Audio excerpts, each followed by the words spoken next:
Carefully remove both plastic straps from the carton and discard.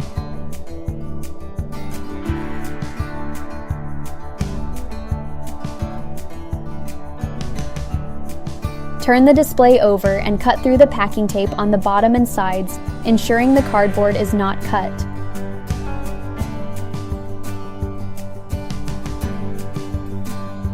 Carefully turn the carton over so the this side up arrows are facing up.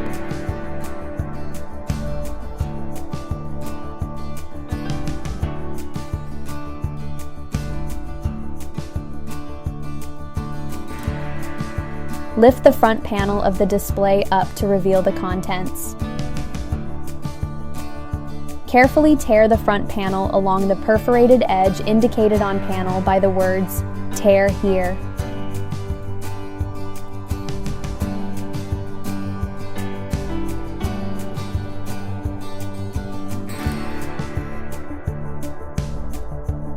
Discard the front panel and cardboard peg protector. Place the display on the shelf,